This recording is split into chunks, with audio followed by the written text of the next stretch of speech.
North east frontier railway की CPRO के शर्मा हमारे साथ मौजूद हैं। इनसे हम बात करेंगे।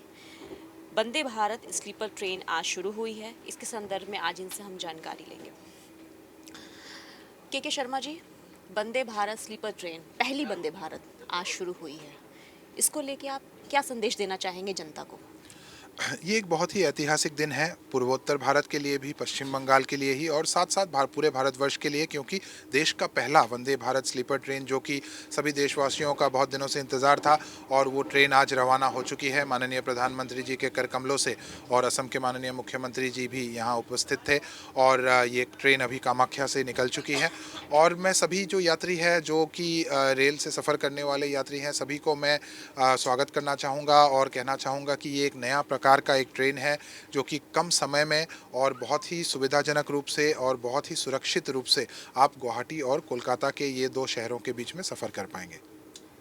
उत्तर पूर्वी जो इस चीज़ को दोनों जोन को रेलवे कनेक्ट करेगी, इस कनेक्टिविटी से मतलब जनता को और जो आम नागरिक है उनको किस तरीके से लाभ मिलेगा? यहाँ सबसे जो ज़्यादा लाभ मिलेगा वो यहाँ के जो छात्र हैं, छात्रियाँ हैं। जैसे हम जानते हैं इस ट्रेन में इतनी सुरक्षा के फीचर्स रखे गए हैं, ऑटोमेटिक जो डोर्स है, जो कि ऑटोमेटिक क्लोजिंग डोर्स है, सीसीटीवी कैमरा के फैसिलिटीज़ है, मोबाइल फ़ोन चार्जिंग के अलग अलग इसमें फ़ीचर्स है। यहाँ कई स्टूडेंट्स जो है वो गुवाहाटी और कोलकाता के बीच में सफ़र करते हैं अपनी पढ़ाई करने के लिए। यहाँ बिज़नेस के रिलेशंस भी कई सालों से बहुत गहरे रिलेशन है, लोगों के जो फैमिली रिलेशंस भी बहुत है, तो तमाम तरह के लोग यहाँ सफ़र करते रहते हैं। साथ ही साथ कामाख्या मंदिर का दर्शन करने के लिए जो श्रद्धालु है पूरे साल भर आते रहते हैं, खास करके अम्बुबाची मेला के समय में तो काफ़ी मात्रा में लोग आते हैं।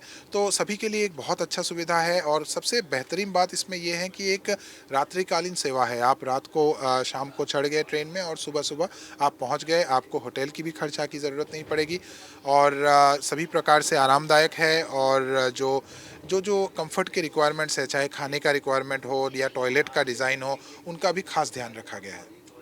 अश्वनी वैष्णव ने भी हाल में ये भी कहा था कि 2026 में ऐसी बहुत सारी वंदे भारत होगी जिसको हम शुरुआत करेंगे। तो अभी फ़िलहाल इस पे क्या प्रोजेक्ट काम चल रहा है? जी, ये अभी 2 रेक तो हमारे निर्माण हो चुके हैं जो कि हमारा इस ट्रेन में चलेगा कामाख्या और कोलकाता के बीच में। इसके अलावा भी अभी नए रेक्स का निर्माण का काम बहुत तेज़ी से चल रहा है।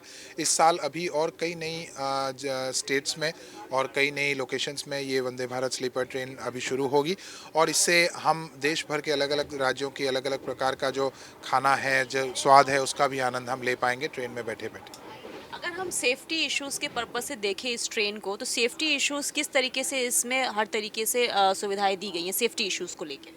इसमें जो सेफ्टी के लिए है उसमें एक जो खास फीचर है, जैसे मैंने कहा कि ऑटोमेटिक क्लोजिंग डोर्स है, वो दरवाजे अपने आप बंद हो जाते हैं और उसमें कोई बाहर का आदमी चढ़ नहीं सकता। उसके बाद दूसरा चीज़ है कि सीसीटीवी कैमरास लगे हुए हैं सारे कोचेस में, तो कोई भी अवैध रूप से कुछ काम करना चाहेगा तो वो भी सीसीटीवी में उसको कैद हो जाएगा। तीसरी जो इम्पोर्टेंट चीज़ है वो है कि यहाँ पे जो अलार्म चेन पुलिंग का पहले जो सिस्टम रहता था, वो अब अलार्म चेन का यहाँ कोई व्यवस्था नहीं है। यहाँ आपातकालीन स्थिति के लिए पैनिक बटन रखा गया है। अगर किसी को कोई आपातकालीन ऐसी स्थिति होती है तो वो पैनिक बटन प्रेस कर सकते हैं। बाहर एक टॉक बैक माइक का अरेंजमेंट किया गया है जिससे कि लोको पायलट और ट्रेन मैनेजर से बात कर सकते हैं। तो मान लीजिए कोई भी चोरी करना भी चाहेगा, तो पहले जो समस्या होती थी कि कोई चोरी करके अलार्म चेन खींच के ट्रेन से उतर जाए, वो अब नहीं कर पाएगा। ना तो अलार्म चेन है और ना ही वो ट्रेन से उतर पाएंगे। अच्छा, आखिरी सवाल के जी कि अभी देखिए असम में विधानसभा चुनाव भी होने वाले हैं और बंगाल में भी चुनाव है, और ये जो ट्रेन है ये मुख्य कनेक्टिविटी जो इसकी है वो गुवाहाटी से हावड़ा, हावड़ा से गुवाहाटी ही इसको किया गया है। तो क्या ये चुनावी पर्पज़ से भी इसको कुछ पीएम मोदी ने संदेश दिया है? जी, मैं ऐसा नहीं मानता, क्योंकि माननीय प्रधानमंत्री जी का पूर्वोत्तर के लिए और पूर्वी भारत के लिए हमेशा से ही एक गहरा नाता उनका रहा है। और हमने इससे पहले भी देखा, जैसे आइज़ॉल की पहली रेल लाइन, वो भी अभी सितंबर महीने में माननीय प्रधानमंत्री जी के करकमलों से उसका भी शुरुआत की गई, और वो भी हम देख रहे हैं कि मिज़ोरम की अर्थनैतिक व्यवस्था में भी कितना परिवर्तन आया। इससे पहले भी यहाँ गुवाहाटी से एनजेपी का वंदे भारत ट्रेन का भी सौगात माननीय प्रधानमंत्री जी ने दिया था।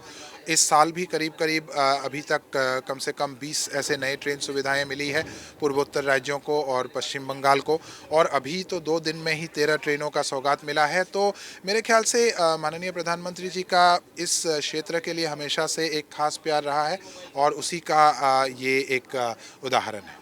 Thank you. तो ये थे सीपीआरओ, इन्होंने बताया कि किस तरीके से जनता के लिए और आम नागरिकों के लिए और देश के विकास के लिए ये वंदे भारत स्लीपर ट्रेन किस तरीके से एक नया आयाम, नया पहल बनकर हम सबके सामने आई है। मैं शिवानी शर्मा, कैमरामैन हिमांशु के साथ, RNI न्यूज़।